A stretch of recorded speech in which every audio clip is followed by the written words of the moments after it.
And we're live. Hi, everyone. Thank you for watching this Science on Google Plus Hangout on Air. We're doing this in association with Mosaic Science, and we have this Mosaic Science, if you don't know, is the Wellcome Trust magazine, and there's a whole bunch of amazing authors who write really in-depth pieces for it. And my guest today is Sue Armstrong. Hi, Sue. Hi. And Sue, can you tell us a bit about yourself? Because we'll be having a Q&A about what you wrote about. Okay, basically I'm a science journalist. I started out as a science journalist, writing and broadcasting, and always a freelance, and particularly working in foreign countries. I did a lot of work on AIDS and so on. And a few years back, I got involved with writing about P53. And I also decided that I really wanted to spend more time focusing on something rather than doing little short stories for newspapers and so on, science stuff. And so I started writing books. And my latest one is on P53, the gene that cracked the cancer code. And then the Mosaic, I got in touch with Mosaic, and we decided to come up with an article on a new angle of the P53 that hasn't been covered so much in my book. That was a really, really cool book. And yes, I really loved the article you wrote as well. So can you tell us a bit about what is P53? What does it do in humans and so on? Okay, P53, basically it's a tumor suppressor gene, which means that its main task is to see that when our cells divide as part of the regular maintenance and growth in our bodies, that they do so without making mishaps, without making mistakes. And very basically, this means seeing that the DNA is not corrupted in the normal hurly-burly of living, and when cells are dividing, it's copied faithfully from the mother cell to the daughter cell. Because if the DNA is scrambled, this can trigger cancer at any time. So P53 will notice this while the cell's dividing, and if it sees that the DNA is scrambled, it'll stop the cell mid-cycle, and it'll send in the repair team to mend the DNA. And if the DNA is beyond repair, it instructs the cell to commit suicide, and so clears out the thing. And it's an extremely important gene, because they reckon that P50 in most human cancers, P53 itself is not functioning, either because it's mutated or because some other mechanism is stopping it working. So the key protection against cancer is not working in the majority of human cancers. And just one other thing, you realize how terribly important this tumor suppressor is, because there are a number of others as well. They reckon that in the normal span of a human lifespan, our bodies undergo something like 10,000 trillion cell divisions, and it takes just one cell which has become scrambled and which has escaped the sort of surveillance mechanism that can trigger cancer. It can start a tumor forming, and it's P53's job to see that and scupper it before it can get going. So it's a mighty important gene. Yeah, because cancer really is a disease that arises with one single cell. And what you're saying is P53 is what makes sure that one single cell doesn't become cancerous in the first place. Absolutely. Yeah. That's its main task. Yeah. So your article for Mosaic was titled Brazil's Cancer Curse. What does Brazil have to do with P53? Well, there was a young doctor in Brazil who noticed that she was a cancer geneticist, and some of her first patients who came had what she thought was what she identified as Li-Fraumeni Syndrome. Now, Li-Fraumeni Syndrome is a condition in which somebody is born with mutant P53 in every cell of their bodies, and it means that they're incredibly prone to cancer. They're very vulnerable to cancer. And in the classic Li-Fraumeni, somebody is almost 100% likely to get cancer at some point. And it was considered to be incredibly rare, this condition, because of course, if people get cancer very early, they don't tend to survive up to a time when they can have children and pass on the gene. And so it tends to die out naturally. And it was considered terribly, terribly rare. There were very few cases in the medical literature. But this young doctor in Brazil, this young medical geneticist, she was at the beginning of her career, she kept seeing these patients coming in, and she thought, looks like Li-Fraumeni. And she thought, this is crazy. There can't be so many like this. Yeah. And some of her colleagues said to her, you know, you should go to one of the cancer conferences and just take some of your cases there. And she took some of her case notes to a conference in France, where she met a guy called Pierre Hainaut, who is, he was then working at the WHO, World Health Organization's Cancer Center in Lyon. And he was the curator, the custodian of a P53 database, which made a note of all the P53 mutations that were mentioned in the medical literature and the tumor types they were associated with.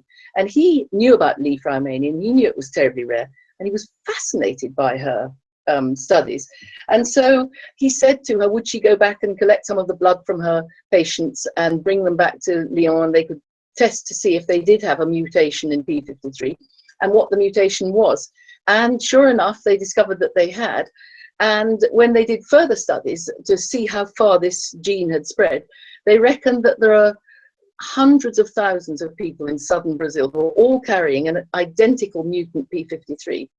But it's slightly, it's an uncommon mutant. It's not the classic, most of them don't have the classic Li-Fraumeni mutant, which means that they tend to get cancer a little bit later than the classic Li-Fraumeni, and that it's not 100% certain they're going to get it. It's slightly less. It's sort of 70%, between 50 and 70%, which means that a lot of people do get through the reproductive cycle, and so it can be passed on. And it has just spread massively throughout southern Brazil.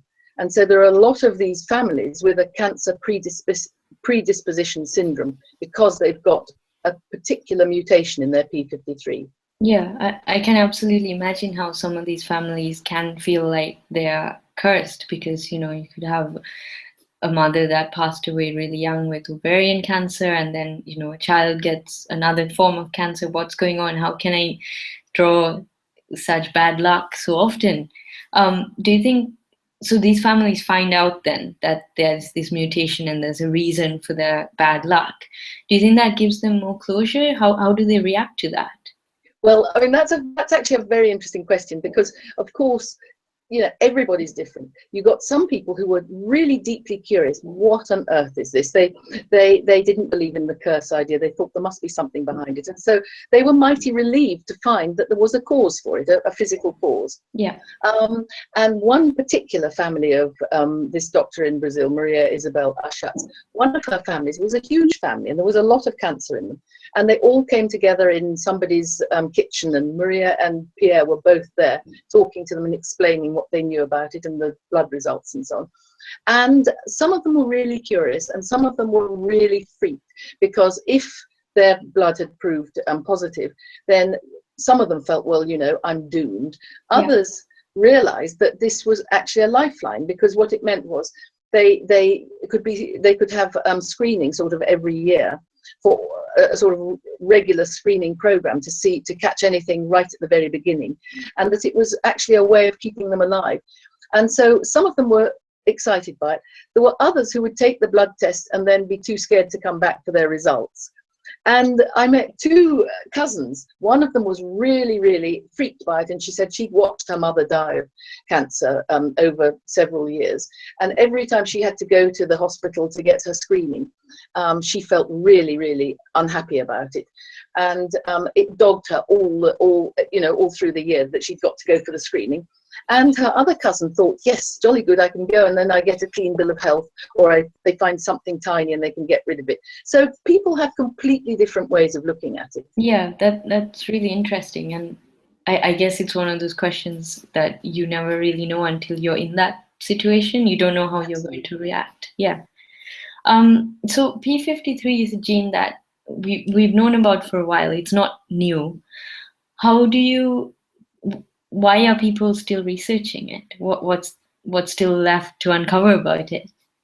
Well, I mean, that's the fascinating thing about P53. It was actually discovered in 1979 by David Lane in Britain and three other people, Arnie Levine in the States, and four people discovered it at exactly the same time, and all completely unknown to each other. Yeah, and it was and they all noticed called the molecule of the year, right? It was the molecule of the year, that's right, yeah.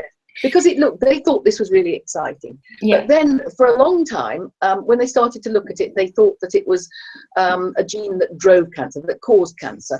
And they'd already found a few of these, and they weren't that excited by it. So people began to drift off. And then they discovered it just didn't play by any of the rules. So they went on being thoroughly curious about it. And suddenly they realized that, in fact, it was a tumor suppressor. And tumor suppressors had been hypothesized. Nobody knew if they really existed. There was just a suspicion that they did. Somebody suggested they might do. And this was the second one that was found. And so people got very excited by it. And since then, they've discovered that it's unique among tumor suppressors in that most tumor suppressors, if they become mutated or corrupted, that's it. They're messed up and they don't function. P53 has a double life. If it becomes mutated, it can cause cancer. It can actually be a cancer driver. It's got all kinds of different actions at different levels of mutation and so on, different types of mutation. So it's a very subtle gene. And people just are discovering the whole time something new, something new, something new. And they'll look at some other aspect of cancer and suddenly think, my goodness, P53 is playing a role in this as well. And that's where my article in Mosaic came in, that for a long time people had known that the metabolism had a very strong role in cancer, but they knew roughly how, but then they realized that P53 was also involved in metabolism, and it looked as though it was part of this mechanism, but nobody quite knew how, and it didn't fit with its tumor suppressing activities. So it was, it was one of those things on the sort of sideline, and then they began to have breakthroughs and find out roughly what it was doing. And so the whole time you're going into a new area of cancer, and suddenly you find, P53 is lurking somewhere in the picture. Yeah. And so you never stop learning about it. It's one of the most intriguing genes and proteins around, it seems to me. Yeah, and I think the key point that people need to remember is that P53 doesn't do its job in isolation, and it's the fact that it's linked to so many other processes in our body. And cancer doesn't just happen in one way. There's so many different ways that cancer happens. It could be cells that divide too fast, cells that don't know when to die, different things like that. And I think, like what you said, is it's P53 is involved in each of these processes in many different ways. So it's almost like it's like a chameleon. It shape shifts according to what function it does.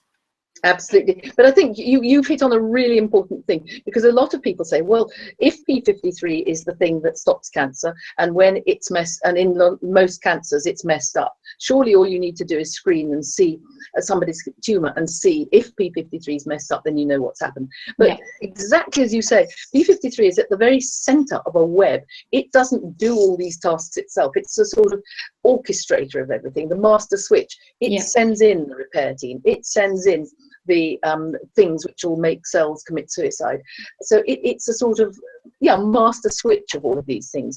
And you can have a mess up in the things that send signals to P53, or in the things that P53 switches on, downstream or upstream. You can have a mutation or a corruption, and that will stop the system working as well. So you can have cancers which look as though P53 itself is still intact, and you think, well, what's happened here? But it'll be one of those things. The things which send its signal, or the things that it signals, can be messed up. So it's massively complex. Yeah, and it's also not guaranteed that if you have inherited a mutant copy of P53 that you're guaranteed to get cancer. It just means you have a higher likelihood of getting it. And likewise, if you have cancer, there's no guarantee that it's because you have a mutant P53. So the two are not always, they don't always go hand in hand. I think that's right, and I think that's what made it such a deeply fascinating story to tell. That it wasn't a sort of linear progression. Oh, we found this gene. We thought it was this, but now we found it's this, and this is how it works. Yeah. Every time they make a discovery, you find somewhere that it doesn't play by the rules. There's something else that they need to know. So it's like a jigsaw puzzle, and you get little pieces. And what I found fascinating writing the book was that there were lots of bits of the jigsaw puzzle, just like when you have a huge jigsaw puzzle spread out on the floor, and you find a little piece, and it's got a piece of the sky, and you've got lots of pieces of sky, you don't know where it fits, and so that piece just gets left. And then suddenly you've got a hole, and you think that you realize that's where it fits in. And that's exactly the story of P53. There's been lots of other sidelines in cancer research that have been done, and people have said, oh yes, fascinating, but so what sort of thing. And then they suddenly think, hey, this is that little missing piece of sky that we were looking for, and it all comes together. And what I love about it was how it's foxed people. There've been some really great minds involved in this, and they've got it wrong for a long time, and then suddenly they realize, my God, we were going down the wrong path. And it was such an exciting quest, and the people I spoke to were so ready to talk about the blind alleys they'd been down, to explain the thrill of the real science rather than just the thrill of getting there and making big discoveries. So I guess that's my next question to you. What makes a good story? Because yes, it's really cool science, but how do you make it into a story? What's your process? How do you turn that information into a story in such a compelling way, the way you do? Well, I think from the start, I should actually say that I'm not myself a trained scientist. I grew up in a family full of medics, and I always wanted to be a medic, but I wanted to be a writer, and that was the most pressing thing. And so I went off into journalism, but then of course I drifted towards medicine and science and so on. So when I go to interview people, I say, I'm not a medic, I'm your direct, I'm not a scientist, I am the audience. I'm a very curious person who's prepared to work hard, and I do work incredibly hard so that I go in and find out what's happening. So what I think makes a good story, to me, it's human faces, intellectual mysteries and conundrums that people are teasing out, and relevance, hopefully relevance to the reader. And of course, you know, cancer is there's almost no family that isn't touched by cancer in some way, either friends or family. And so many people are curious about it, and so many don't actually know what's happening in it. And so I start off from that question, and you go and meet people, and you meet such interesting characters, and you know, either the people who are affected by the problem or the people who are researching it. And I think what you have to do is bring out the human faces and the human stories, make it relevant to your readers, and tease their curiosity. That's what I think makes a good story. Those have been my guiding principles whenever I've been writing a story. If it excites me, I think, okay, you've got to enthuse your audience as well. Exactly. And it's so clear talking to you that you're so passionate and fired up about it. And I think that's what makes it such a compelling story, because you're able to almost infect people with your enthusiasm for it. Well, that's what I hope to do. I mean, you know, I just think it's been such a privilege. I get such a thrill, and I go to interview people, and I come away thinking, wow, why didn't I study science myself? And then I think, you've got the best of all worlds. You know, you can go in there and you can ask people how they do it and what were the good moments and what were the bad moments. I get to live vicariously the thrills of science, but I don't have to sit there, you know, teasing apart little microscopic worms and counting cells and counting genes and so on. So and also you don't have to deal with the heartbreak of failure, because having worked in academia for a long time, I can tell you there were so many nights where I'd be in the lab at 2 in the morning wondering, what am I doing with my life, because this experiment is just not working. So at least you don't have that. Oh, I can imagine. I mean, some of the people I interviewed had exactly that, you know, that they've been working so hard. Or one guy had written a paper, and he was so excited about it, and he'd sent it off. I can't remember which journal, but a big journal. And he went off to a conference, and he heard that 2 other people had found the same thing, and they'd got their articles into a really good journal. And he got back and found his had been rejected. And the reviewers had said, you know, this guy is barking up the wrong tree. He may think he's onto a good thing, but we all know P53 is such and such. And he was absolutely heartbroken. His paper had been rejected, but because the reviewers didn't like, you know, they said, no, he's wrong. And, you know, and when he actually told me this story, it was so dramatic. And so, you know, those are the sort of things that I think make a really good story. It's not just cool scientists just finding out things and telling the rest of us. And I think that's one of the things that I think science communicators should be talking about. It's not just about the successes, but the failures that lie in the way, because otherwise we portray an unrealistic view of what it's like to do science. Absolutely. I mean, I read something, and I'm going to get the quote wrong, but I thought, yes, that's it. Somebody said recently that scientists, they uncover more that we don't know than that we do know. And I thought, yes, they you know, it's more, oh yes, now I know what I don't know, rather than, oh yes, we've discovered something new. Hi everyone. So sorry about these technical issues. I have no idea what's going on with Google, but yes, blame the Google gods. Maybe they're Scottish rugby fans. Oh. I think it could be, yes. So anyway, back to P53 where we were. So another question I wanted to ask you is, a lot of times with cancer, it's very easy to switch off something that's switched on. So you can have drugs that inhibit it and things like that. But P53 is something that should be switched on, but it's switched off. How do you reactivate something that's not working? It's not as if you're trying to stop an overactive protein, you're trying to reactivate a protein that's not working.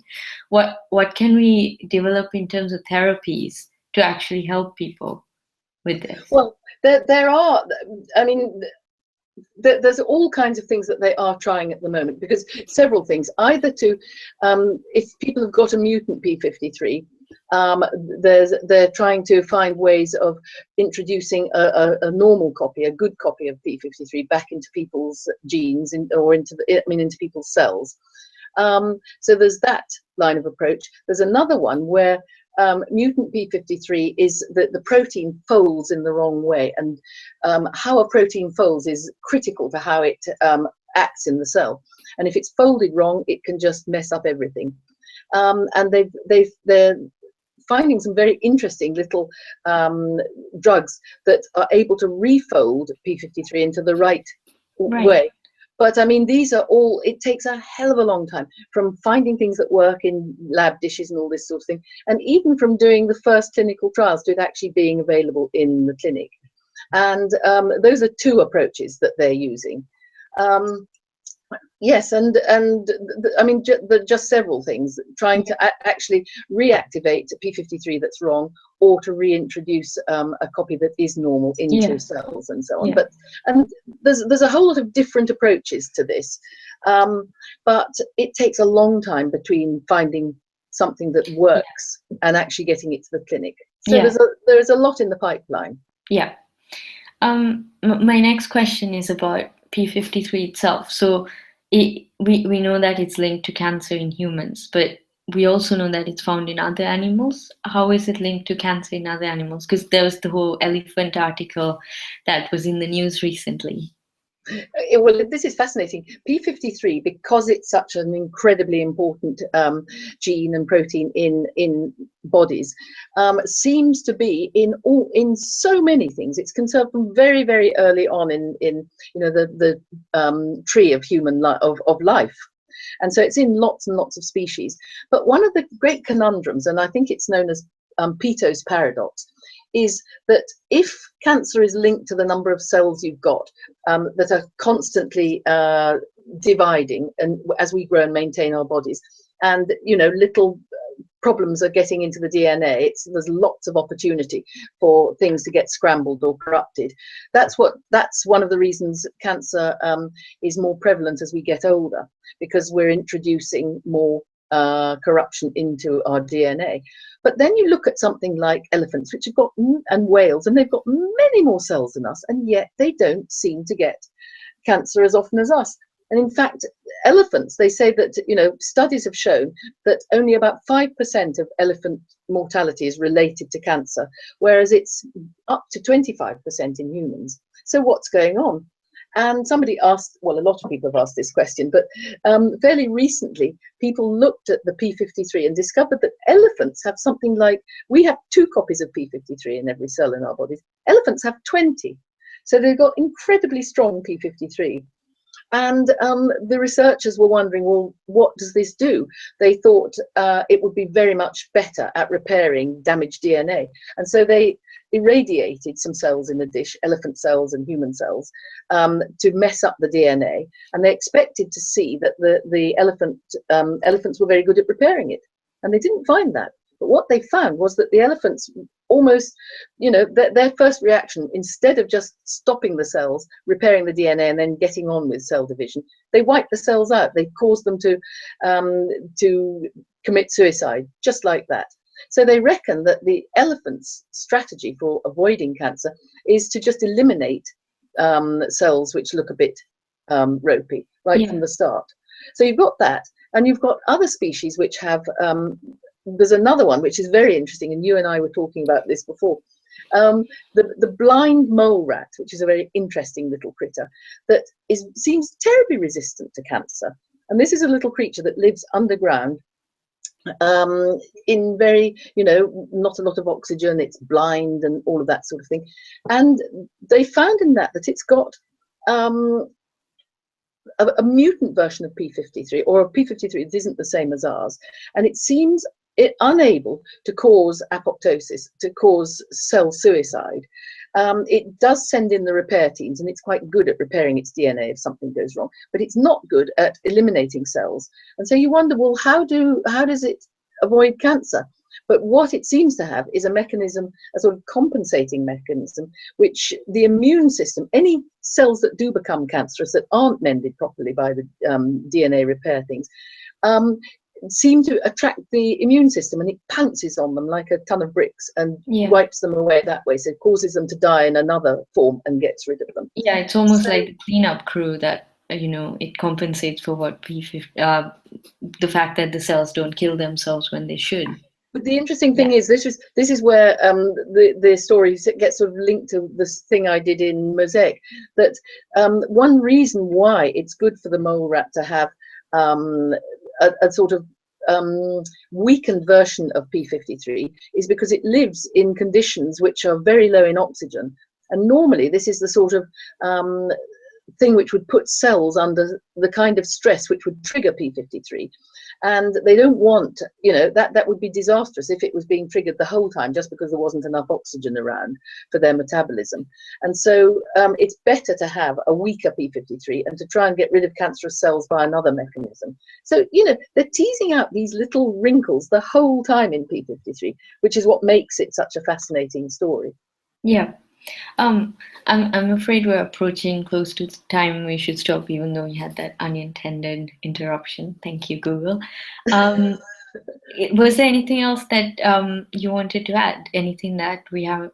Well, I think we could talk about P53 all day long, but is there anything that you think we should have talked about? No, I don't think so. Well, except that I think just one other thing, you were talking about the kind of treatments that we might have that are, real relevance to people's everyday lives. I think one of the great things about P53 is that it has also indicated to people what it's given an idea.